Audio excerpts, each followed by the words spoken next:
What's up, America? It is game time. Dynasty game Game time. time. That is exactly right. This is Russell Maybin, Temple, Texas. My best friend Jaye Thompson, Killeen, Texas, and we are glad to be back with you, man. We're gonna get this thing started in a new and proper way, and I'm gonna turn it over to my best friend Jaye Thompson. Hook it up, brother. Hey man, it's glad to be back with you, man. But I got a word that one of my mentors he sends me every day, and this one, stuck out to me. So I've been wanting to really project it. So we talked beforehand with our stage talk or whatever you call production meeting we had 5 seconds ago. Lord worked it out. So I'm gonna read it, and it says, if God be with you, who dare be against you? Quit telling yourself, I'll always struggle in this area. I'll never lose this weight. I'll never get out of debt. Change your perspective. You are not weak, defeated, or inferior. You are full of can-do power. The same spirit that raised Christ from the dead lives inside you. Tap into that power. Greater is he that is in you than he that comes against you. You are more than a conqueror. So I just thank God for that word that my brother sends out, and we're gonna start our That is all right, man. uh, I love meeting. it. I guess since we on Zoom, they call it. That's Yeah, it. That's it. amen. No, I love it, man. I love it. You know, I think with the pandemic going on, everybody's just like, well, don't talk to anybody, don't sneeze, don't get around anybody. Or is everybody going to be okay? It Or is how so much toilet weird, paper do we man. have? Like, hey. The world has survived the bubonic plague. Okay, it's okay. God is good. It'll be all right. It is going to be all right. So, my plan for the show Amen. is if we have Dynasty game time. Dynasty Right. game time, baby. And that's the real dynasty. That's the real kingdom right there. Um, yeah. So my plan for the show for today is if we have time, we'll get to some of the free agent tight ends, like we kind of finish up what we were going with on our previous shows. But so much happened last week with the NFL draft. It was a draft. Record viewings of the NFL draft. People were like, hey, look, they're going to pick somebody in the NFL right now. Like, oh my gosh, this is going to be the greatest thing ever. And this is going to be great. We're like, we think this every year, but you people are like, who are you? Like, what are you talking about? Right. I don't even know what you people are doing here. Yeah, so there's some landing spots that really change some values on some players. And I'll just shoot you straight up. I've watched all the receivers. I haven't watched the running backs. I haven't watched the quarterbacks, any of that kind of stuff yet. But I've watched them and played college football. So, I have an idea about the top guys at least. Right. And I've read some guides, some other people's information about who these guys are. So I just want to go through each one and just talk about like, okay, where is this guy now that you know where he's going to be playing? Okay, maybe he was up here and then he got drafted and maybe he's down here. Okay, so let's start right at the top with Clyde Edwards-Helaire. Wow. Into the first round, right there to the Kansas City Chiefs. I saw all the Twitter pundits talking about they're not going to take a running back there. And so I thought this was particularly funny. What did you think on this one? Man, when you want to say a home run, like this player stock has just skyrocketed to me. Skyrocketed. He's it now. Unless something change, he is the man going into a dynasty rookie draft. And the thing about it is, it just shows how it wasn't too long ago that it was Kareem Hunt. Then he want to act a fool. You just get rid of him and you just get another one. You know what I'm saying? If that goes to anybody out there that's playing football, you are replaceable. Don't get it twisted. You know what I'm saying? And it didn't take long. And they won the Super Bowl without him. So, yeah. So, but all the running backs that came through in the Reed system, and he just going to jump right on along in it, man. It's going to be something nice. I won't have him, but yeah. I'm not going to get him. I have 4 and 5 in our one of our leagues, and I'd already counted on this player, and this player being gone. And now some of those players are going to drop right to me because now this guy's going to go 101, Right. And so it's people that I wasn't even considering because why? They're not going to be there, and then it's kind of like CeeDee Lamb, and so it's like, so yeah, with Edwards-Helaire, I mean, it was all about the landing spot with him. I mean, he already was, I would say, RB 4 or 5, that range ish, and then boom, all of a sudden it's like, oh, he's RB1 right now, like immediately. So I think he's going to be the most drastic change out of any of these guys.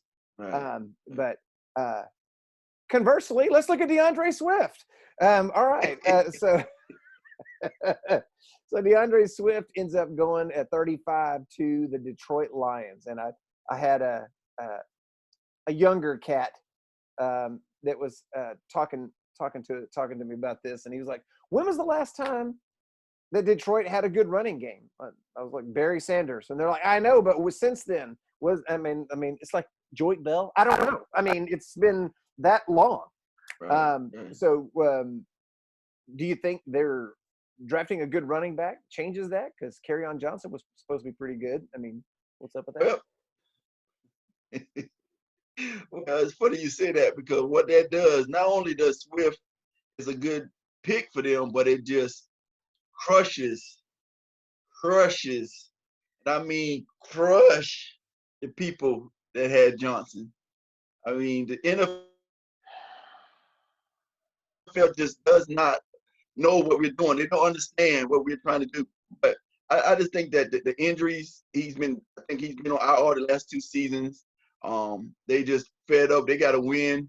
But Swift, I mean, he was number 1, and I don't see that changing when it comes to him going to the Lions and how they're going to use him. It's just Helaire is in a better situation. Well, there was a lot of cliff diving going on Thursday and Friday when these players started started landing in these different spots, because people were like, "Oh, Kerryon Johnson completely useless now. Get rid of him. Cut him. You don't even need him." I'm like, it's okay, and I agree with you. These dudes act like they don't know that we're playing fantasy football or something, because they're not daggum putting, they're drafting running backs when they already have a running back. And I think it's rude and it's inconsiderate. But I don't think Kerryon Johnson's value falls off the face of the earth. First of all, you know how often running backs get hurt. And second of all, I think a lot of times teams want to have a multi-headed monster at running back. And I think that's what they're going to do. Not to say that I don't think Swift's going to get the lion's share, pun completely intended, of the carries. But I don't think it kills Kerryon Johnson. I mean, let's just all calm down here. It'll be okay. I know you own Kerryon in the league, but it's like, come on, man, it'll be okay. Let's just see what happens here. I think Swift for me was number 1, and he's dropped into like RB3, 4, 5, whatever. I mean, there's people that are talking about, "Oh, don't take him at all. Oh my God," freaking out about his landing spot. But yeah, it definitely took a little bit of a hit there. Your favorite team, Indianapolis Colts, they take Jonathan Taylor from Wisconsin, 220 pounds, 4.39 at the 40 at the combine. What do you think? Don't draft Marlon Mack. He's dead. Cut him. We got to get a name for this. When teams do this, is this not right? But they really don't care about the position. I mean, it used to be you had a guy and you would get other guys. You can have a committee, but you wouldn't invest in it. You know what I'm saying? Mm-hmm. But now it's like teams have a running game and they investing more into the running game. And it's like, okay, pick your spot. Is it going to be a passing league? Is it going to be a running back league? I mean, what are we doing here? Pick one and stick with it. Go back to 2000. Remember when we were drafting in those days? It was like there was like 20 running backs, and they were all 3-down backs. They were all going to get a bunch of carries, and they were all going to get catches, and they were all going to do this and that and the other. And you would draft 3 running backs right off the top, first 3 rounds every year, sometimes 4. And because you knew one thing. Number one, you weren't going to get caught without a running back. And number two is you wanted to have a running back when somebody else needed one. That way you could get a receiver or whatever else. Value. Yes. And so think about how different this is now. I mean, it's like this is sad to me. This is kind of like, and I think about somebody like Emmitt Smith. They're never going to touch his records. Right. Never. Right. Because I mean, they're talking about Todd Gurley. His legs have fallen off. He's dead. He's gone. He's 25. Like, this guy barely can rent a car, and come on, man. Right. I got kids older than him, man. Yeah, man. I got grandkids over here. This punk. Yeah. So yeah, but he's done. I like. Yeah. I don't think Marlon Mack is dead. I think Jonathan Taylor is going to be a very hot ticket, but he also has a fumble problem. So if he starts fumbling, that's one thing coaches don't really get down with. And so I think that's his kryptonite right now. So yes, he's good. Yes, he's in a great position. He's got one of the best offensive lines in the league. He's got Phillip Rivers for a year, and who knows after that. Jameis Winston, I don't know. Don't even get me started on that one. All right. But the league needs to step in. Like that shouldn't be a rule against that. You should be able to do that. Yeah. But I want to ask you this, since it's Dynasty Game Time. Let's say you're in a situation where you do have Mack or you have Johnson, and you have you can't draft one of these guys. Do you do it, or do you just go a whole nother different direction? What? All right, I'm at 102. And I have Marlon Mack. Would I draft Jonathan Taylor? Yeah. Right. Yeah. Because number one, you're covering your bases on the Colts running game. And that's a good offense, right? Run by Frank Reich. So it's, to me, that's a hedging your bet. But second of all, what are you going to do? Are you going to keep Mack and then or try to trade him when he's at his lowest value? Why? I would keep him and draft the other guy. If I thought Jonathan Taylor was the number 2 back and I was picking second, I would take him there. And I'm with you, but I'm starting to think different, man. Because you can have, you only have but so many spots on your roster. And if you keep doing this handcuff stuff, you're going to have nobody. If you handcuff enough, then you ain't got enough to cuff. You know what I'm saying? You got to start somebody. And if you got 6 spots and all 3 of them are on the same team, what you going to do? Let me say it this way. You got to pull a Dallas Cowboys around here, okay? You got to take the best player available, all right? If he's the best player, then it's okay to have a handcuff. I didn't say handcuff the whole draft. I just said you can do it. You can do it. But you get caught up doing that, though. I like to take other people's handcuffs. Like right now, I got Raquel Armstead. Okay, but I mean, I get that, and I see people doing that. Don't you see that in our leagues? People getting, hey, I want this guy. I got Raquel Armstead. I don't have Fournette, right? I like to take other people's handcuffs. That way, when their person gets hurt, they go, "Where's Raquel? Oh, ball guy, right. What's happening?" Like, yeah, all of a sudden, I'm not that bad to trade with. Okay, all right. It's just, you have to be careful when it comes to that. But you're right. Like I said, I'm just thinking about it differently a little bit. BPA. Take the best player. If the best player happens to be the handcuff to somebody you already have, so be it. If not, they don't have to do it every round. Just take the best player when it's your time. Like CeeDee Lamb, for instance. Anyways, so dropping down to pick 52, the Rams take Cam Akers. 15 minutes after Todd Gurley leaves he hadn't even got his $7 million yet. Right. And Daryl Henderson's still going like, what the? I just got here. Yeah, I'm still got boxes in my apartment. Like, come on. So sell Daryl Henderson. He stinks. We're just going to sell him down the river. But see, there you go. But the thing about it, I'm with you and I hear you. But it's amazing how the NFL draft people instantly turn the page. Like, if you hear them talk about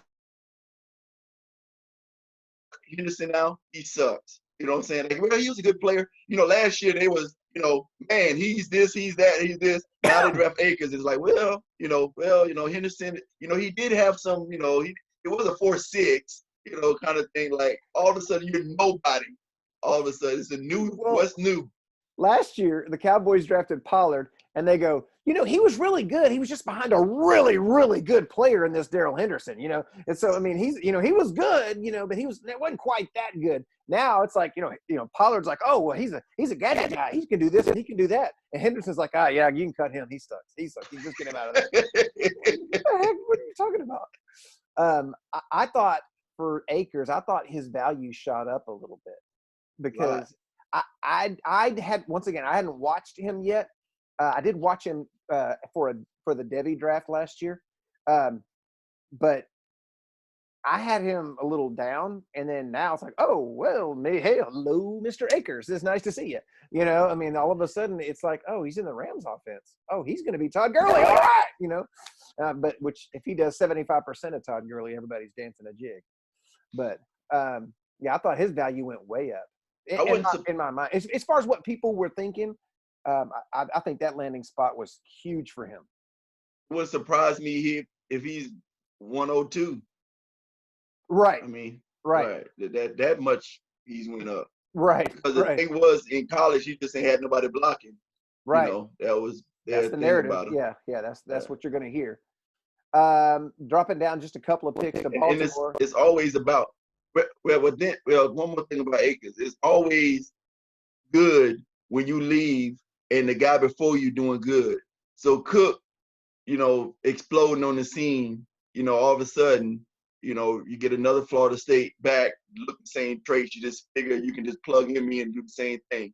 So hey, go to Georgia for running backs. They've got this guy and this guy and this guy and this guy. And it's like, okay, well, hey, look, don't forget about Florida State because we got this guy and this guy, Warwick Dunn wasn't that all that long ago. Let's go, Dropping down a couple of picks, Baltimore. Thank goodness Baltimore added a running back to that situation. They really needed to get a running back in there that knew how to run the ball since they got 7. I wonder how that play fake is going to look now. You know what I'm saying? Like, crap, what are you going to do as a linebacker? Yeah. Just guess. I mean, but on this one, I'm kind of like, because I had him as a Debbie player, and so I was really hoping he'd land somewhere where he could just, get nuts. Miami, excuse me. Yeah. Anyways, thanks for not taking him. But so to me, this is a confusing place for him to land. Marshall Yanda retired, All-Pro, probably Hall of Fame guard, and then they've got Mark Ingram. They drafted Justice Hill last year. Gus Edwards hanging around. I think Jamal Lewis still plays for them. I'm not sure. I mean, I would be Stephen A. Smith all of a sudden. They got Jamal Lewis. Okay, yeah. So I was a little bit disappointed with it, but then I started thinking about it. Okay, what is this? They ran the ball. They ran, and he's got receivers that can make plays on the outside. Whether or not Lamar can make those plays, we'll kind of wait and see. He did pretty well last year. I think he'll improve this year. At least he went to a team where they're going to run it. It's just a matter of who's going to do it and when. I still think Ingram has a lot of value this year. I don't think sell him down the river. Mark Ingram sucks, whatever. I think Ingram's going to start even. So to me, I think Dobbins may have dropped down a notch or two.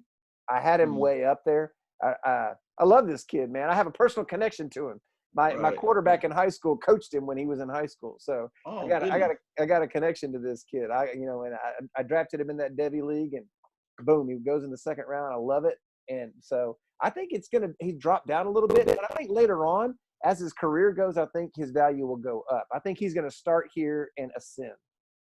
Right. Well, we talked about this yesterday. It just goes back to Baltimore, and like you said, best player available. They probably had no intentions of drafting a running back, that early or whenever. But if he's sitting there, you get him, and you just add to a strength. Yeah, absolutely. And Absolutely. I mean, I really looking at what Ohio State did with him, and I just don't understand why he wasn't picked higher. You know what I'm saying? Or So ahead of Akers.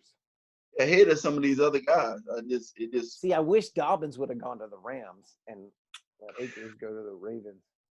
That would have been. it didn't call you though, right? They didn't call. They didn't ask nothing about my Debbie team the whole draft. Bunch of jerks. You didn't get a draft kit. But, Yeah. I'm not sending you a free draft kit. Bunch of jerks. All right, dropping down just a few picks. Ironically, almost back to back. Actually, they were the back to back running backs. They weren't back to back in the NFL draft, but back to back Debbie picks from my team is AJ Dillon to Green Bay. What do you think of that spot? Man, I didn't understand Green Bay whole draft, but I don't think you're alone. I think that was Aaron Rodgers' exact quote. With Dillon, man, I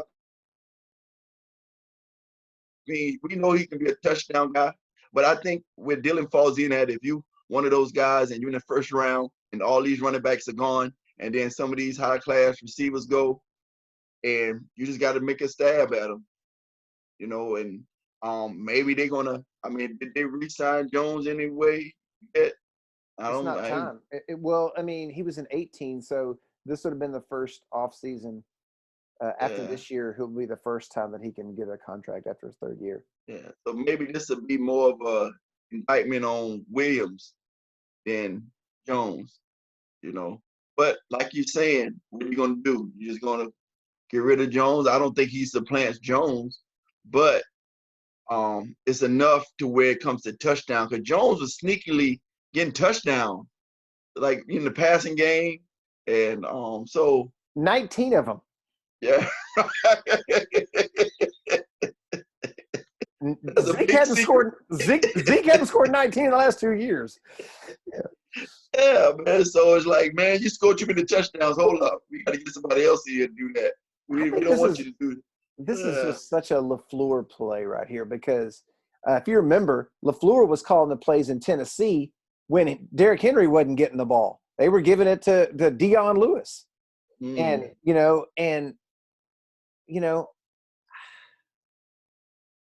I hated this landing spot. I mean, as a Dillon owner, I thought I was thinking, well, maybe he'll be, maybe I can get him in the second round in one of these rookie drafts or something.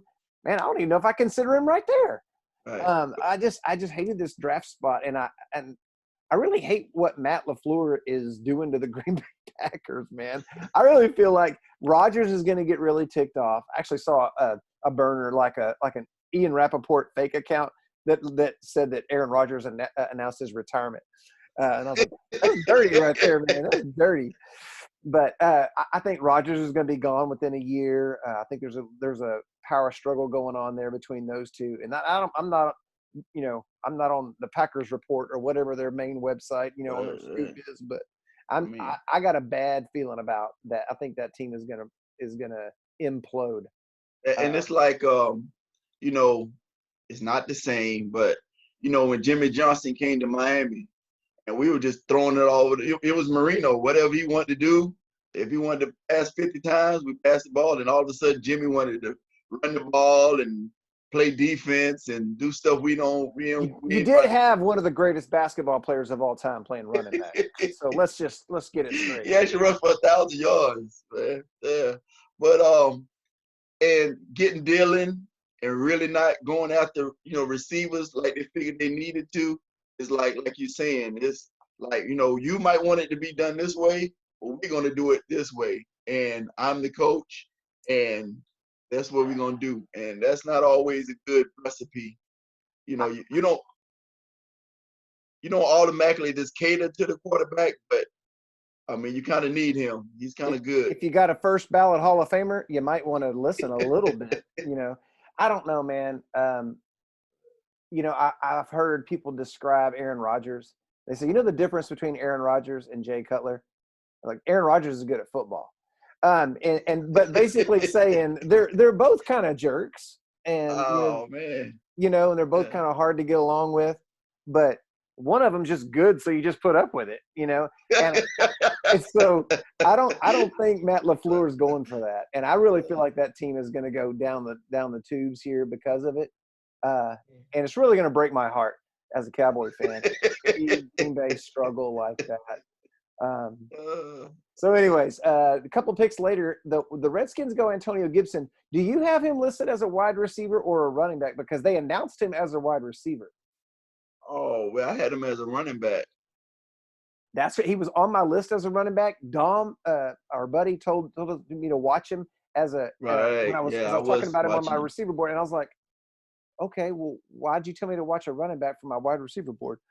And then they announced him as a wide receiver. So I'm guessing that he's going to get flex positioning, much like the world-renowned Taysom Hill. I don't know if you've seen the reports. It's so exciting. So, and I don't know if we want to talk about him here or we want to wait till we get to the receivers or what. Well, I like him. I liked him coming into the draft, and I like him going there because what else they got? So that's somebody, if he can do it, he's going to get opportunity. Where? It really don't matter. You catch it, run it. I mean, dynasty-wise, you just get points. We'll deal with it at the end of the game, Yeah. So put him in the flex position. As a running back or receiver, I don't care. Just put him in flex. I don't know. To me, he was I did watch him because I watched the receivers and I counted him as a receiver. To me, if he was coming out of high school, you would have just listed him as an ATH because this dude is just an athlete. He's just he's one of those guys that's like, I'm really good. What game are we playing? It's like it doesn't matter what game it is. You can be playing horseshoes. This dude's just gonna be good at it. It's some people like that. Yeah. And so I thought it wasn't a great landing spot just because I don't believe in the Washington offense. Dwayne Haskins, excuse me. I didn't love it, but I really didn't have him on my running back board anyways. I had him on my receiver board. So to me, maybe drop a couple of spots, but I just like opportunity. Yeah. Oh yeah. If you're considering giving the ball to Adrian Peterson, believe me, there's playmakers that can have the ball. Yes. A few picks later in the third round there, Keyshawn Vaughn from Vanderbilt went to Tampa Bay. He's gonna play with old Tommy B and TB12. TB12 over there. He is the most trademark person I ever seen that nobody cares about. This dude trademarks everything. Tom Brady just said hello. He trademarked hello. Lionel Richie no longer has it. Neither does Johnny Cash. Okay. All right. Yeah. Like, man, you're a football player. What are you? Goodness. But a marketing genius. By the way, Tom Brady got a degree in marketing from Michigan. I'm just kidding. I don't know that. But so Keyshawn, what happened to him on draft boards when he went to Tampa Bay? Oh man, I think it shot up for him. Because somebody got to run the ball. Me too. And clearly, it's not Ronald Jones. And so sell Ronald Jones. He's down the river, never going to be touching the football again. That'll be okay. But that was a big. I didn't know where people had him before this, but that's the opposite of what we've been talking about. Yeah. I think he landed in a perfect spot. He did. Where he's going to get every opportunity. Broke Mike's heart, man. Mike drafted him last summer while he was, house sitting in Arizona, and just having a ball, and just kind of looked up a Devy site and was like, "Yeah, I'll take this guy right here. He looks like a good running back." I don't know, just he has a mean look on his face. Let's go with him. And yeah, that was perfect landing spot for him. And I think a lot of places, a lot of running back rankings had him down, and he went way up. I think he's gonna be one of those to where, like, if you look at a mock draft now or ranking now, and then look at one when the season start, he's gonna more even up. Yeah, Yeah, I big think time. so too. Yeah, absolutely.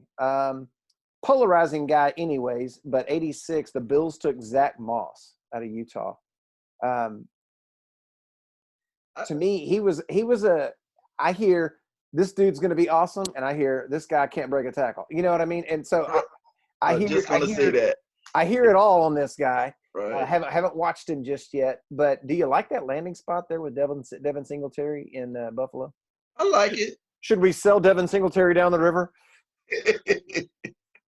I like it because last year they had Gore, and Gore actually did decent. So, and he was getting carries. So you just insert this guy and let's go. Gore's going to be collecting Social Security and still running the football. That guy can do it. I think this is a decent spot, but it kind of goes back to your whole Philip Lindsay, Melvin Gordon, Jonathan Taylor, Marlon Mack thing. It's kind of like, okay, well, but I had the other guy, so. Yeah, I don't know. I don't know what to think about that one. I think he's more likely to get a red zone carry than Singletary is, Yes. and those can be awfully valuable. I think he's less likely to catch a pass, which those can be valuable too. So to me, I think he's kind of sitting right where he was because I was a little unsure about him anyways. So I think I'm just going to continue to remain unsure. All right. Let's do the fourth round and then stop and go to the receivers. Is that cool? Okay. But you really are getting a little shady on me with some of these guys, but we'll talk about. Do you want to stop at the third? Yeah, let's All right, stop at the third. Hey, I got a better idea, Jay. Let's stop at the third round. I come up with a good idea every 10 or 12 years. You can ask my friends. If they want more in-depth coverage, they're going to have to pay. You know what I'm saying? Premium Dynasty Gametime. I actually had a Facebook sent me a message. Hey, man, Dynasty Gametime. You might want to check this website for the government to see if you can, get a bailout check for Dynasty Gametime. And I'm like, if they send me one for Dynasty Gametime, our government is more corrupt than I thought. We're going to have 5 Dynasty Gametime. Yeah. Fantasy Gametime Plus. Man. Yeah. All right. This is going to really surprise you. But the Raiders took the fastest receiver in the draft at pick number 12. Wow, man. You talking about this Ruggs guy, huh? This Ruggs character. He only ran a 4.27. And he had this crazy stat in college, like, 40 catches, 20 of them was touchdowns, something crazy, you know what I'm saying? Like, this dude was just, once he catch it, you can't catch him, he's gone. That's pretty much how it works. And for me, if, the backs are gone and you're needing a receiver, it could be Tyreek Hill or, it could be Ted Ginn. I have no, you know what I'm saying? I don't know how that's going to work out. My wife's coming home. I can tell. So, Ruggs, you need a receiver, and the running backs are picked through, and you want to go receiver in the first round. Is he the first guy you take? No. Me either, and I don't think anybody outside of Las Vegas and Oakland and wherever else they've played, would either. I don't know. To me, he's the ultimate boomer bust. Right. I don't have any strong feeling that he's going to be a Pro Bowler. In fact, I saw a deal that said, people that run under 4.3 in the 40 in the draft, like how many of them became like a wide receiver 2 even, like, out of the top 24? It's like one all time or something like that. I mean, wow. It just don't translate, huh? It just because you can run a 4.2 doesn't mean you're going to score 42 points in a week, So I mean, I don't know. I generally hate whatever the Raiders do in the draft anyway, and so this doesn't really change my opinion about that at all. I think he could be one of those preseason training camp kind of like, oh, okay, man, yeah, he's number one. You know, he shows out that kind of way. John Gruden, Derek Carr, that offense. Do you see that being conducive for Henry Ruggs being a wide receiver 2 this year? Who else they got? I mean, all right. So if we're just setting the Raiders' offense, you know, the Tyrell Williams is still there. They got Ruggs. They drafted a couple of other guys here. Right. They drafted Brian Edwards. They drafted Lynn Bowden. And so they've got young talent. Threw some stuff at the position. They threw some mud on the wall. Which to me, I mean, that's what the draft should be anyways. These teams that had like 13, 14 picks, that's the smart thing to do. Trade back and get picks. If you see how often people miss on a pick in the NFL draft, I'd be throwing a lot of mud on the wall.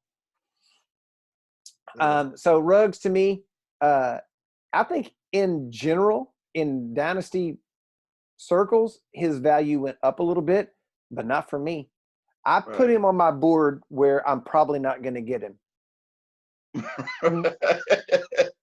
Because there's like, people I like ahead of him. I mean, I just do. You know, be wary of people that wasn't even the first receiver on the college team. You know what I'm saying? But they were the first receiver in the NFL draft. Explain that one. All right. A couple of picks later, this is where I started to get worried. Jerry Jeudy went to the Denver Broncos. Drew Lock had Cortland Sutton and Jaye Thompson and Russell Maybin out there, and now he's got Jerry Jeudy and Cortland Sutton. So what are you thinking about Judy's landed spot? I mean, if he's there, I'll pick him, you know, when it lines up, but I didn't like the spot for him. Really? I didn't like because you don't trust Lock or what? Well, I just looked at him being just that number one, go to a team that is desperate need of a receiver, and he's going to be the man. Did you think San Francisco was going, Judy? Just a situation where he's going to be Julio Jones. Like, he is the man. Not Calvin Ridley. Right. So he goes, and then you got Sutton there, and then they made more moves after the draft, and it's like, you know, Fant is a fast tight end. Like, so fantasy-wise, Drew Lock maybe went up, but I don't know about where you would expect Jeudy to go. That's why I'm thinking it's a lot of they gave him a lot to work with. Unless Jeudy just automatically went to a team that said, you know what, you're going to be our number one, and we're going to feed you the ball. I don't know if that's going to happen now. Well, to me, if you're looking for a wide receiver that can get open, this is your guy. Right. And to me, that's the greatest gift you can give a young quarterback, is a receiver that knows how to get open without, you know, having without a pick, you know. A rub. A rub. Whatever you want to call it. So I liked it. I think the nucleus of that team just dropped about 10 years. You know, it's like it's Locke, it's Fant, it's Sutton, it's Jeudy, and it's the other guys that we're about to talk about here in just a second for Denver. Backfield. Yeah. Lindsey. Yeah, so I like the landing spot. To me, his value didn't change. It stayed about the same. I would have taken him high in a draft, and I still would take him high in a draft. So I like the landing spot. How long do you want to stay on this next one here? I can talk about this one for a while. Let me set it up for you. You put it on and let you hit it out the park. Throw me one of those ephuses, man. I'll put that one in the 14th row right here. The Cowboys drafted a receiver that just fell in their lap. What do you think about that young man? I haven't even watched him. I haven't seen any highlights at all. Man, I'd crap my drawers whenever they drafted this guy. Man, this guy was so. So take us through the draft experience. When you watching it and it is coming down, and it's like, hold up, this guy, are they fit to left? Well, I expected the receivers to start coming off the board, 10, 11, 12-ish, whatever, somewhere around there. And so when nobody was taking one, and I was like, huh. And then the Raiders came up, and I was like, okay, here goes, Lamb or Judy or whatever. Ruggs. I was like, oh, that's interesting.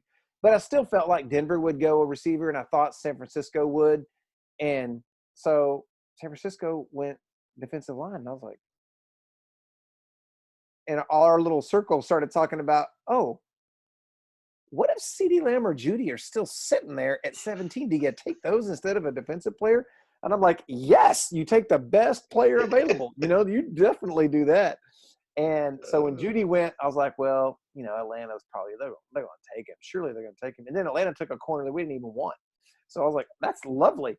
And then I was just like, chanting this guy's name, like trying to like send the message to Will McClay, please take this cat right here. To me, the Cowboys played this well. They got a little bit lucky, but they played it well because I think Mark McCarthy wanted to bring back Cobb at about $5 or $6 million a year, and then the Texans offered him half of the state of Texas to go down and play for them. And so we traded basically a cheap CeeDee Lamb for an expensive Randall Cobb. So to me, this is a huge, huge win. And now you can move Amari Cooper, who's a great route runner, into the slot. And now you got 3 potential 1,000-yard receivers. I mean, I hardly wouldn't even get into a 4 wide receiver set. I'd be running 11 personnel like 98% of the time. Like goal line, short yardage, whatever, Tell the story about his jersey number. Oh my goodness. So the night of the draft, this dude says, I'm going to be rocking number 10 in Dallas. And so I was like, okay, he's going to wear number 10. That's cool.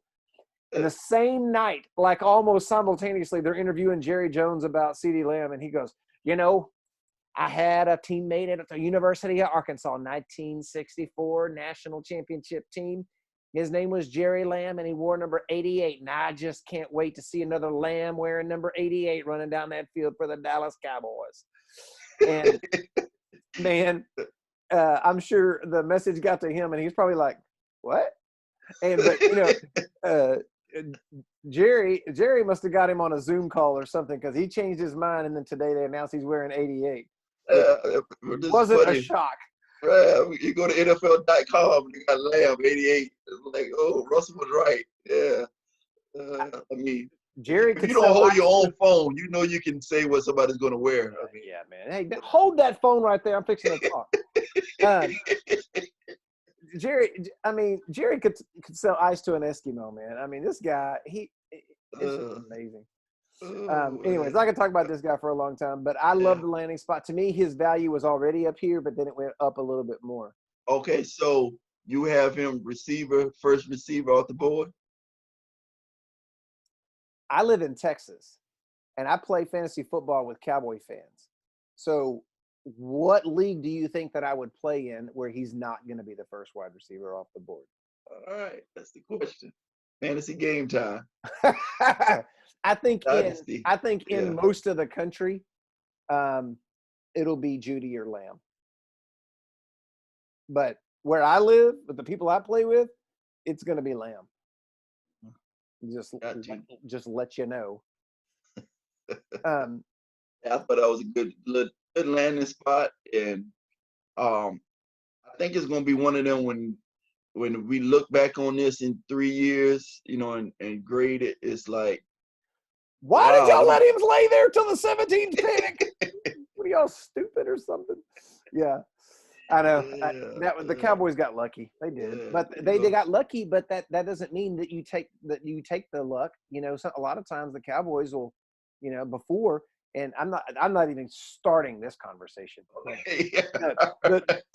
The new coach in Dallas said players over scheme, and that just to make this a very short story. To make this a very short story, that is not the message he got under the old coach. I can promise you. So next guy taken. The second good thing about taking CeeDee Lamb is he didn't go to Philadelphia in 21. Philadelphia tried to trade ahead of Dallas to get this guy. They did that with Dallas Goedert, and they tried to do it again. And basically everybody said, I don't think so. And so they ended up with Jalen Rager, who's interesting. Yeah. He's one of those guys that ran a 4.4 at the combine and a 4.2 at his pro day. So, the little slant to the field or something. But if you watch him, he plays fast. I mean, he's a fast player.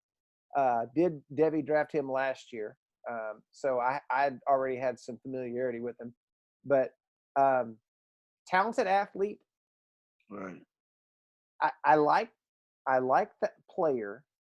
I like him better that he's in Philadelphia. So to me, I would bump him up a little bit because in Philadelphia, it's like Jaye Thompson, Russell Maybin. Right. That's what I'm saying. Camden Maybin. Right.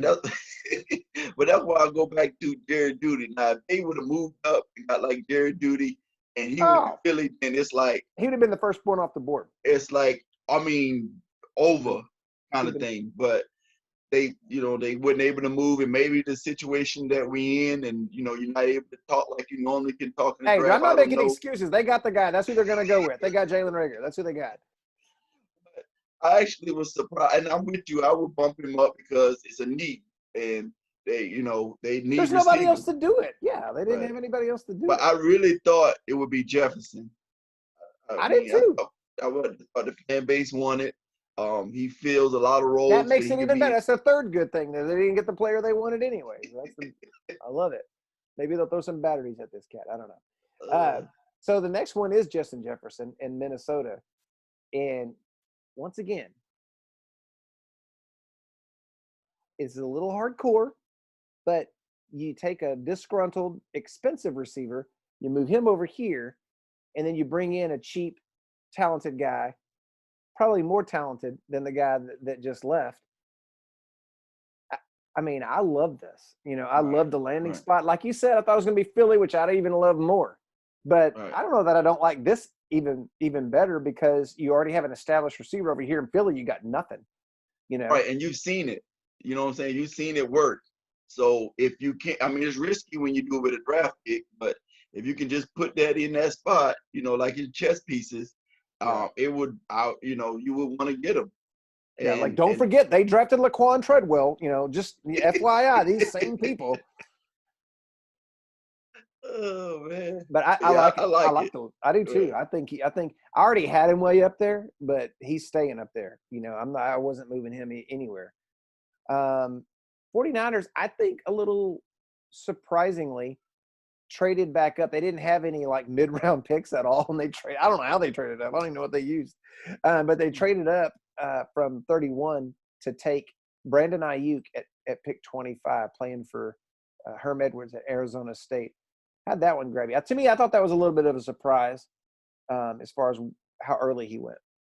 Well, with him, it's like I might not be one of the guys that's high on him as everybody else because I'm going off of what I just talked about, the guy that was at the school before him and what that guy did. It's not fair, because they're two different people, but Harry last year and to have Brady and to have the season he had, and then you have someone come behind him that he didn't get to start until didn't jump on the scene until he left, kind of thing. I don't know, it's kind of got me a little worried about it. Well, I liked the player because I've already watched the wide receivers. I liked him. But with his landing spot, I even bumped him up even a little bit more because I think San Francisco is I don't know if Jalen Hurd is going to be back. I think this is going to be more like Jalen's rookie year, because he didn't play last year. I think Debo is going to be. He's more of a He's more of a gadget guy. He's going to run your reverse. He's going to catch your smoke screens. He's going to do this kind of thing. So to me, there's a role that's there. That's that Emmanuel Sanders role for San Francisco. So I think if we can just have some training camps and get people, get over this crap and move on with life, I think he can do something this year. He's an older guy. He's 22 instead of 21. So, he's a little more mature and, I like the landing spot. I would probably bump him up from what I originally was thinking. I didn't think he would go somewhere like San Francisco. I thought, like you, I thought it was going to be more like Judy or one of those kind of cats. So I don't know. I'm just going to be one. I'm going to just have to wait and see on that one. Okay. But they just want to run, so. I know they started. I don't remember what team they were playing, but one of them goes, "Man, they pay Garoppolo all that money to run the ball." It might have been the Super Bowl. I don't know, but it was pretty funny. All right, first pick of the second round, T. Higgins goes to Cincinnati. I think everybody was kind of dreaming of a Justin Jefferson and Burrow reunion right there, but it didn't happen. It ends up being T. Higgins. How do you like the fit? I love the player, but man, it's going to be a rookie quarterback. It is, but we're playing Dynasty, so this doesn't mean he's going to be a rookie forever. Right. But you got AJ Green. They paid boy last year. Boyd. Yeah, Boyd. And then it's like they clones. Only like the same person. You know what I'm saying? So Boyd and Higgins. Yeah. Well, I mean, they're just big receivers. I know Higgins is a 50-50 guy a lot. He reminds me a lot of who the Chargers took a couple of years ago out of Williams. I'm sorry, you cut out. Who Chargers took receiver. Just seems like all he doing is catching jump balls. Oh, Mike Williams. Yeah. So he's a basketball player. I mean, that was his first love was basketball. But he wasn't tall enough to really play in the NBA, so he said, "Hey, I'll concentrate on football." So he's going to be that kind of cat, But I kind of like it because Mixon's 23, Burrow I think is 23, he's 21, Boyd is 26 or so. I mean, and I don't think Green's going to be there. If the Green is there, he'll probably get hurt. Okay, see, that's the key to me. Green, we how sad is it they took a first round pick in 2018 that we're not even talking about? He's not even in the conversation. So yeah. 4-2, huh? What do you know? 4-2 guy didn't work out. What do you know? I just look at it like it just. I don't know, three-headed monster. And now Burrow will come in and just be the man that he can just, he's Peyton Manning. He can throw to Harrison and Wayne and Stokely or whoever they had out there. Then okay, but I would kind of let somebody else get him. Put him on your board where you won't get him. Yeah, I've done that before. Yeah. All right, one pick later, the Colts take Michael Pittman. Love it. Okay, there's going to be Love it. Phillip Rivers, going to be Jonathan Taylor, going to be Marlon Mack. Yes, he still plays in the NFL. And Paris Campbell. Right. A year ago. So all that stuff. And this goes with kind of what you were saying for Cincinnati. Like you don't see Green being there longer, and if he is, he's probably hurt. I'm starting to get that way with Hilton. I mean, he probably. I mean, he's going to be there, but I mean, he's not a big guy, and and Pittman is. So one thing I do know is Rivers will throw it up, and to have a big receiver is a good thing. So how long is Rivers going to be there, though? Yeah, right. And I know it's that dynasty, but once you show you can do it, now whoever come in there is like, okay, this guy can do this. I know it. Let me throw it up to him. I'm gonna tell you what it kind of put me in mind of, and I want to make sure I don't miss it. How I miss Michael Thomas, like how I just misread who he was going to be, and I'm not saying this guy's going to be that, but that's kind of where my mind is going a little bit when I see him. I'm gonna use a line from Office Space here. I don't know if you've ever seen that movie, but I'm gonna go ahead and disagree with you there. I saw I saw on Twitter everybody blowing this guy up all off season. And so I couldn't wait to turn on the film and watch this guy. And so like I said, I've already watched all the receivers. So I sat down and watched him and I was like,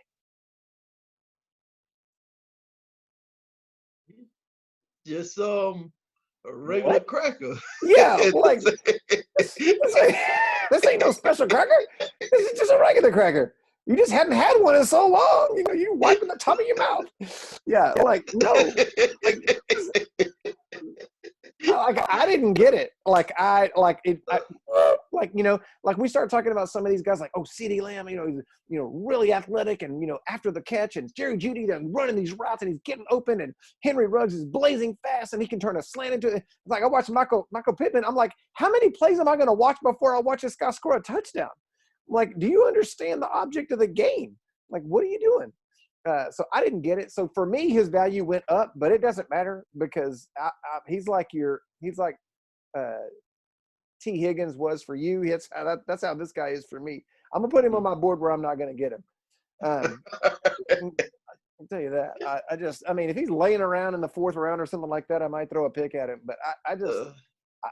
You wasn't feeling it, huh? I mean, if I was a Colts fan, I would not be feeling about Michael Pittman the way the Cowboy fans feel about CeeDee Lamb. Oh, of course. Yeah, of course not. But yeah, I just like his side.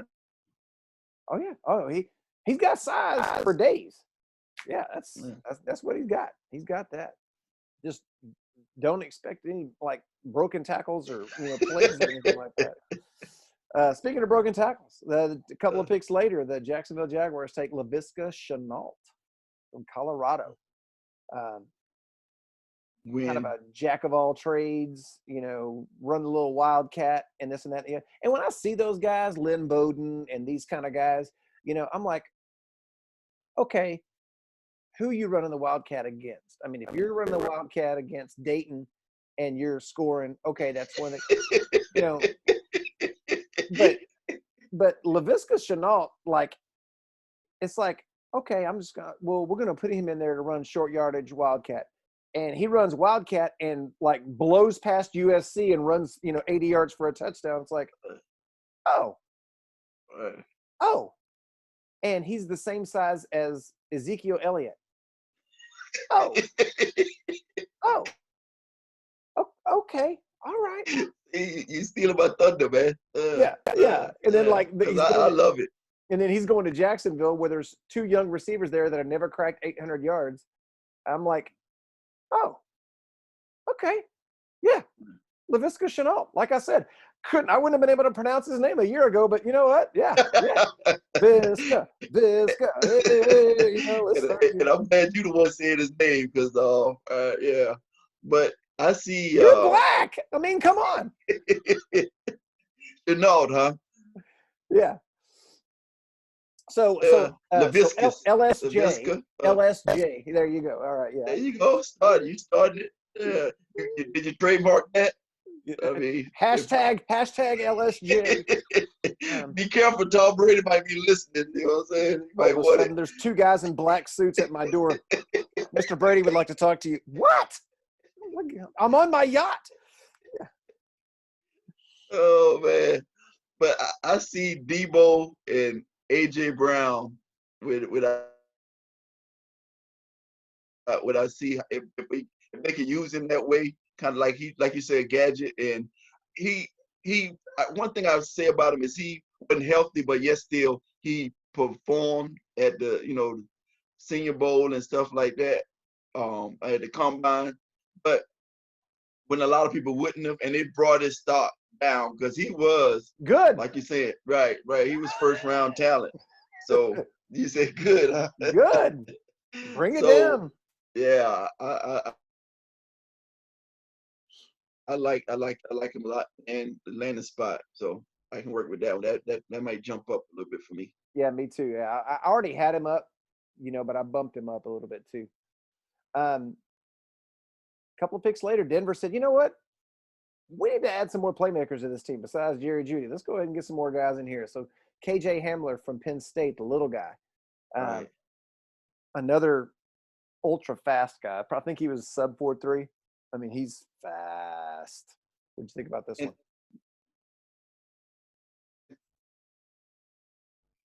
I like it, but I think, Elway, I mean, I don't know if he think he's going to play quarterback next year or what. I mean, he looks like he's 75, so I don't think he's going to be able to go out there.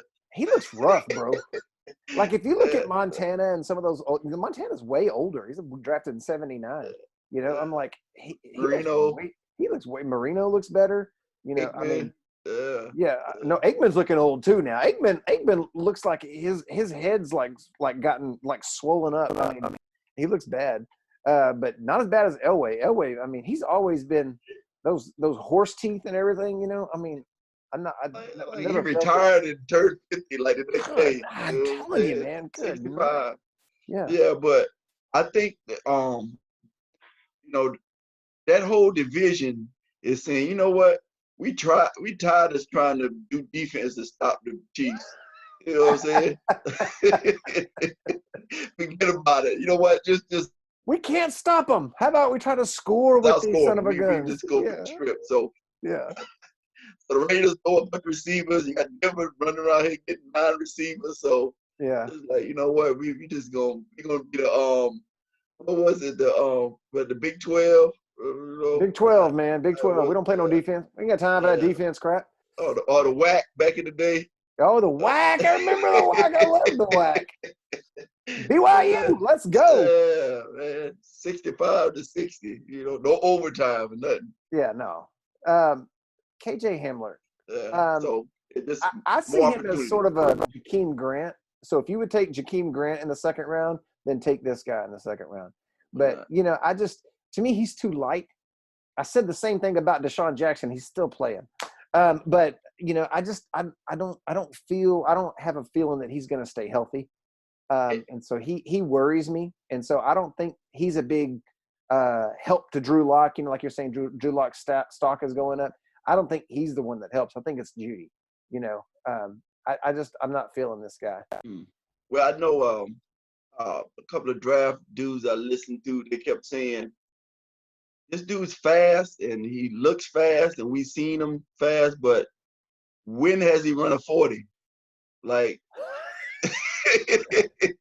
they kept saying it. Every time it's time for him to run a 40, he won't do it. It's like something comes up. It's like Jerry Seinfeld. He won one race and he never ran again. That way nobody could dispute his speed. Because you can't be small and, run a 4.6. Yeah, that's for sure. 4.5. So you got to be small and 4.2, 4.3. So, he probably is that fast, but is Dave saying, how come we ain't seen it? Yeah. Well, I'm not going to really worry about this guy too much. I think he'll be long gone by the time I get ready to draft him, so I'm not worried about it. One other thing that I'm feeling is hunger. My wife has cooked dinner, and I'm hungry. I want some food too. Yeah. So I'm going to go over this verse real quick here. You got to do your thing at the beginning, so we're going to let the ball guy get in on some too. This is my favorite verse in the Bible. Because I really feel like it's kind of Christianity 101. And I feel like if everybody were striving for this right here, we'd have a pretty nice little society to live in. So we'll read through it here. It says, put on then as God's chosen ones. That's nice to know. Holy and beloved, compassionate hearts, kindness, humility, meekness, and patience. That's real easy. Bearing with one another. And if one has a complaint against another, forgiving each other, also easy. As the Lord has forgiven you, so you also must forgive. And above all these, put on love, which binds everything together in perfect harmony. And let the peace of Christ rule in your hearts, to which indeed you were called in one body, and be thankful, period. I like to just say the period at the end of that. So if you think about it, if we run around here being kind, humble, patient, forgiving, but wrapping it all up in love and being peaceful and being thankful for what the Lord's done for us. I mean, what are we talking about, man? That's what I'm talking about. Now we know. But I was talking about that. I was actually talking about that. So man, Oh yeah, man. that's a blessing right there, man. That's awesome. Amen.